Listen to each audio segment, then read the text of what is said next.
year is 1913, March 26th to be exact. This is the inaugural meeting of the newly formed city of Armstrong. I am Alderman T.K. Smith. I've seen some of you in my business before. I own the sawmill downtown. Welcome. Now, first things first, I saw that some of you came into the theater this evening carrying an odd contraption. If you have such a contraption, would you please for me? What is this? Anybody? Somebody told me it was a telephone. It can't be a telephone. Telephones have cords and a crank. If you have one of these, they can be very noisy. If you can make sure it doesn't make any noise, we would great privilege.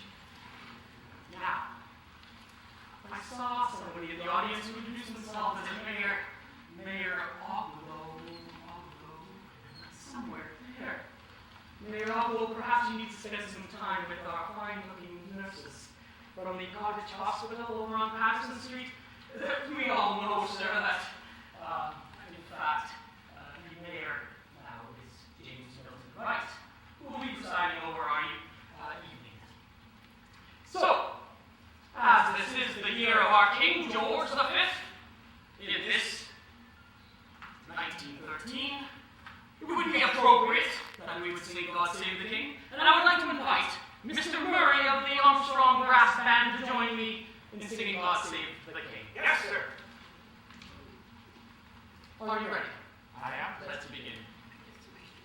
Please rise and move your hats.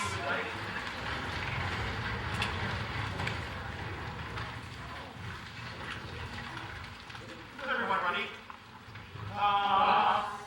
God save our gracious King. Long live our noble King. God save our King. Send him victorious. Happy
For years, I was the night watchman at City Hall Jail. It was located in the basement of the City Hall.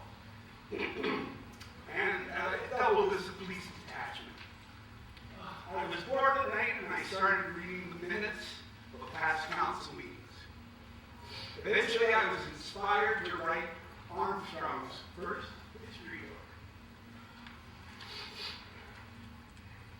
There were so many fascinating stories, in Armstrong, and colorful people that helped shape our city.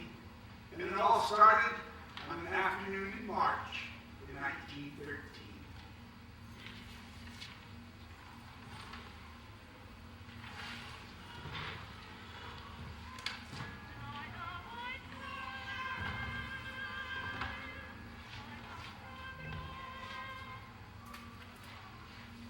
Well, let me introduce some people to you. There's Mrs. Wolfenden, the wife of Alderman Frank Wolfenden, attended the first council meeting as a delegation representing Armstrong's Cottage Hospital. She assumed the responsibilities of managing her husband's business affairs upon his enlistment into the Canadian Army in the First World War. Mrs. Wolfenden was a strong personality, active in social affairs, and sadly passed away shortly before her husband. Well, I'm not dead yet. Good afternoon, madam. I don't mean to disrespect. None. You know, I may not be able to vote. I certainly wasn't allowed to sit around this table. But I made sure my voice was heard loud and clear in Armstrong. I wish I would be honored if you would assist me in the introduction. My pleasure. Okay, great. George Murray was an active community member, appearing as a delegation representing our fine Armstrong band. Mr. Murray was an exceptional lacrosse player, served as police commissioner, and was instrumental in establishing our city's waterworks. Steele Fisher was a very popular businessman, athlete, and a community member. He played several sports, including lacrosse, and went on to coach several sports, including track and field, hockey, and baseball. Amy Hayhurst was Armstrong's first nurse, and alongside, she worked with Miss Richardson and Miss Shaw. These fine ladies were nurses at Armstrong's Hospital, providing much-needed medical services and contributing greatly to the health of our community. Mr. Young was the president of the Board of Trade and wrote correspondence to the council requesting funding for the local Merchants Association. One of his most important initiatives as president was to lobby the Dominion government for a new, larger post office.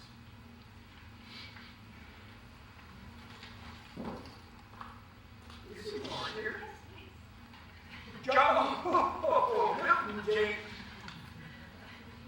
Mayor James Milton. Right. Promoted growth and development in Armstrong since the late 1890s. Mayor Wright came to Canada from England in 1890 at the age of 21, arriving at Lansdowne with $1 in his pocket. He worked as a clerk, bookkeeper. Mayor Wright went into business for himself, opening a general store, but sold his interest after 8 years and took the position of assistant postmaster. Mayor Wright served as justice of the peace, police magistrate, president of the Board of Trade, and school trustee, and was instrumental in forming the first consolidated school, later known as Armstrong Elementary School. T.K. Smith owned the Armstrong Sawmill, a major employer in the area. Alderman Smith constructed a large house located at the corner of Fletcher and Okanagan Streets.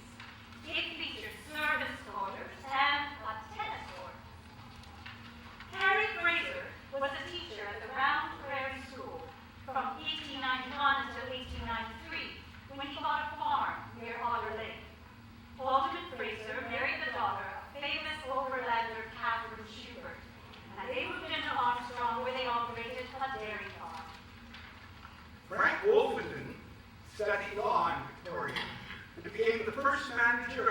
first flour mill in Armstrong. He owned a block of brick buildings, still exists down there and still known as the Wolfenden Block. And he became the first editor of Armstrong Advertiser. Alderman Wolfenden was an active real estate developer who enlisted into the Canadian Army in 1916 and served as a major with the Canadian Forestry Corps. Unfortunately, Frank Wolfenden died while serving in World War I of pneumonia at the age of 48.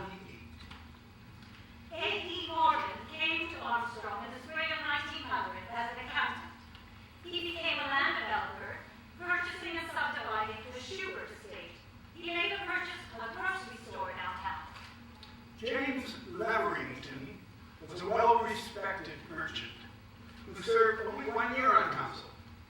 He was an esteemed adherent to the Methodist Church and used his position on council attempting to enact a bylaw prohibiting residents from working on Sunday. Of particular concern to Alderman Leverington were Chinese celery growers working on Sundays. And finally, reporting on the meeting were members of the press, representing the Armstrong Advertiser and the Vernon News. And now, let's see how the meeting unfolded.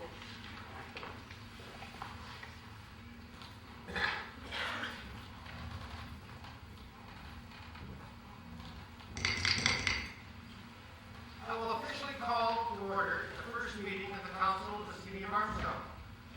On this historic occasion, I'd like to take the opportunity to ask for your support and for the support of all citizens as we conduct the city's business to the best of our ability. I trust that our council will work harmoniously for the good of the City of Armstrong. In order that the books and records are kept on all matters brought to council and until such time as the city clerk has been appointed, I hereby appoint Alderman Wolfington as clerk per temp. Alderman Wolfington, kindly begin your duties by recording the minutes of the first meeting. That leads us, gentlemen, to the question of time of the meeting. Your Worship, I would move that regular meetings of this council be held every Monday evening at 7:30 p.m. and this should apply until council decides to hold either monthly or bi-monthly meetings. Your Worship, I second that motion. Is there any discussion? Hearing none, I'm going to call the question. All in favor? The motion is carried. Gentlemen, we have with us this afternoon a number of delegations who wish to address council. I will first call upon Mr. George Murray of the Armstrong Band. Mr. Murray.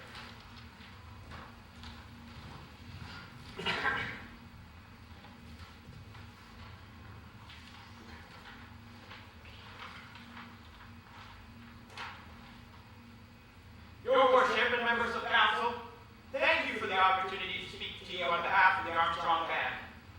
As you know, members of the band attend many functions in this area and provide a good deal of entertainment to the citizens of Armstrong. There are, however, all members of the band are volunteers. There are, however, expenses which occur from time to time. The band has asked me to request that council consider some degree of funding during the coming year. How much would the band be required, Mr. Murray? We are requesting a sum of $20. Your Worship, I certainly am in favor of this request. We have all enjoyed the band's performances. It is a strong musical organization. Their concerts deserve our hearty praise and support. Well, thank you, Mr. Murray. I am sure that all members of council agree with Alderman Smith. We have all enjoyed the band's performances and will give due consideration to your request. The matter will be referred to the Finance Committee for budget consideration. Thank you, Your Worship. Perhaps to hasten your deliberations, I could perform for you the current hit, Danny Boy. We would be honored, Mr. Murray. You have our permission. Please proceed.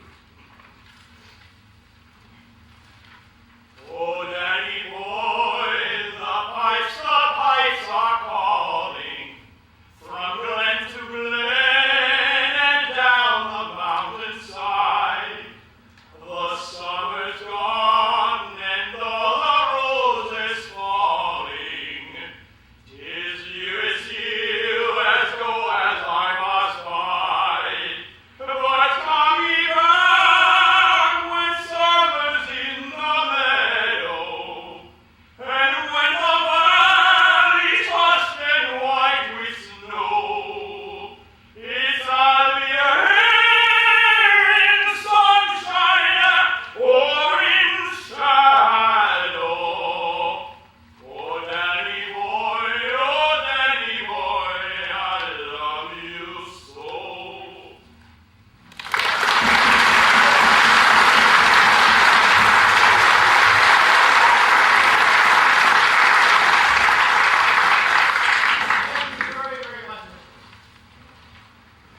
once we have a suitable location, that is. And I must say, what a thrill it was to watch our team perform with such skill and grace last Sunday. I trust you found the field, which was newly seeded with clover to your liking. Perhaps it was a luck in the Armstrong Shamrock Field to propel your team to victory. Perhaps it was, your worship. And I must say, Armstrong Shamrocks, that is quite a ring.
end of the road where Patterson Street meets the other two roads, and intersects in front of your sawmill, Alderman Smith.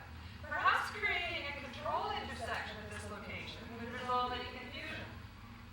Well, your worship, I've learned by good authority that the township of Sound Machine has newly created a four-way stop in their municipality. We cannot be outdone. Therefore, I think it best that we create a five-way stop.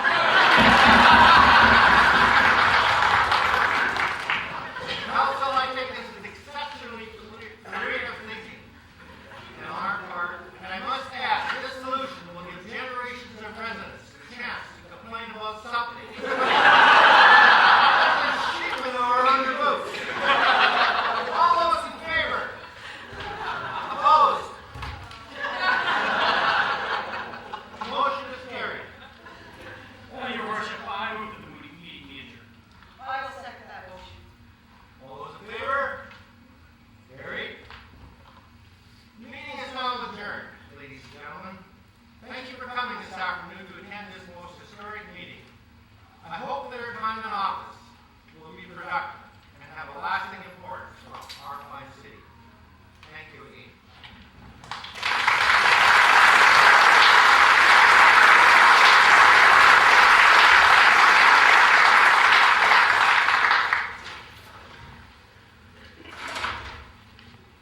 And that was how it all began. Well, sort of anyway. There was some business about the council and where they would meet regularly. This meeting was held in the Opera House, which stood where Pat Nelson's glass shop is currently located. This is the same Opera House, operated by theater legends Lee and Berth Morris. But sadly, the Opera House burned down in 1919. They talked about hiring the first city employees and praised their efforts in maintaining the water and life plant on Powerhouse Road. They discussed the Agricultural Society, later to become the IPE, and hoped that it would one day evolve into one of the greatest agricultural fairs in Canada. This group even visited the home of Jim Mondrell's grandmother, and implored her parents to enroll her in school to bring the class to a whopping 18. Student which would require the province to pay for a full-time school teacher. Most importantly, this group of community leaders embodied a sense of pride in their community, celebrating the spirit of Armstrong and pioneered vision that would shape our town and the wonderful people we call Armstrong